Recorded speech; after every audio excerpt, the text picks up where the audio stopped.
రాజధాని అమరావతి నిర్మాణానికి కేంద్ర బడ్జెట్లో 15,000 కోట్లు కేటాయించింది. దీంతో రాజధాని పనులను పరుగులు పెట్టించేందుకు ప్రభుత్వం వేగంగా పనిచేస్తోంది. ఈ తరుణంలో రాజధాని ప్రాంతంలో నిలిచిన నిర్మాణాల స్థితిగతులపై సాంకేతిక నిపుణులతో ప్రభుత్వం కమిటీని నియమించింది. అసలు ఈ కమిటీ ముఖ్య ఉద్దేశం ఏంటి? రాజధాని విషయంలో ప్రభుత్వం ఎలాంటి నిర్ణయం తీసుకోబోతోంది? అవన్నీ తెలియాలంటే లెట్స్ వాచ్ దిస్ స్టోరీ.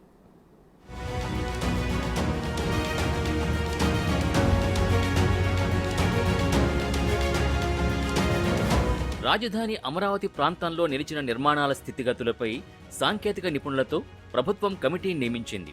వివిధ శాఖల ఇంజనీర్స్తో ఏర్పాటు చేసిన సాంకేతిక కమిటీకి ప్రజారోగ్య శాఖ ఇంజనీర్ ఇన్ చీఫ్ చైర్మన్గా ఉంటారు. సభ్యులుగా రహదారులు, భవనాలు, Vijayawada municipal corporation, AP CPDCL, AP CRDA, ADC సంస్థలకు చెందిన చీఫ్ ఇంజనీర్స్ ఉంటారు. ఎన్ఫోర్స్మెంట్ డైరెక్టరేట్ నుంచి ప్రతినిధిని కమిటీలో నియమిస్తూ ఉత్తర్వులు జారీ చేసింది. రాజధాని ప్రాంతంలో చేపట్టిన వేర్వేరు నిర్మాణాలు పరిశీలించాలని సాంకేతిక కమిటీకి ప్రభుత్వం ఆదేశాలు జారీ చేసింది. నిలిచిపోయిన నిర్మాణ పనులు ఎక్కడి నుంచి ప్రారంభించాలన్న అంశంపై సూచనలు చేయాలని కోరింది. వివిధ నిర్మాణాల పటిష్టత, స్థితిగతుల్ని పరిశీలించి కమిటీ సిఫార్సులు చేయనుంది. రాజధాని అమరావతిలో రహదారుల విధ్వంసం, పైప్లైన్లు తదితర అంశాల్ని కమిటీ పరిశీలించనుంది.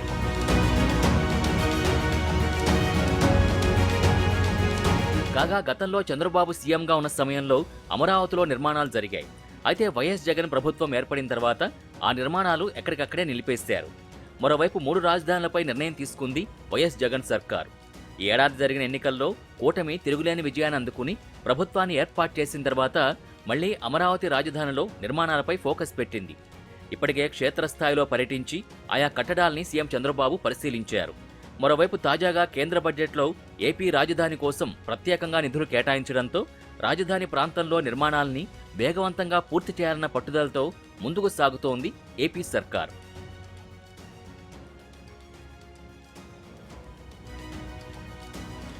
ఆంధ్రప్రదేశ్ పునర్విభజన చట్టానికి కేంద్ర ప్రభుత్వం కట్టుబడి ఉందని కేంద్ర ఆర్థిక మంత్రి నిర్మలా సీతారామన్ స్పష్టం చేశారు.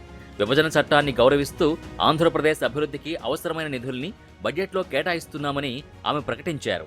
రాజధాని అమరావతి అభివృద్ధికి 15,000 కోట్లు ప్రత్యేక సాయాన్ని బడ్జెట్లో కేటాయించారు. అవసరాన్ని బట్టి భవిష్యత్తులో అమరావతికి మరిన్ని అదనపు నిధులిచ్చేందుకు కేంద్రం సిద్ధంగా ఉందని అన్నారు. Andhra Pradesh reorganisation act. Our government has made concerted efforts to fulfill the commitments in Andhra Pradesh Reorganization Act, recognizing the state's need for the capital, recognizing the state's need for a capital. We will facilitate special financial support through multilateral development agencies. In the current financial year, 15,000 crore rupees will be arranged with additional amounts in future years. మొత్తంగా 10 ఏళ్ల నిరీక్షణకు ఫలితం దక్కింది. నవ్యాంధ్రను నిలబెట్టాలనే ఆశకు అవకాశం లభించింది.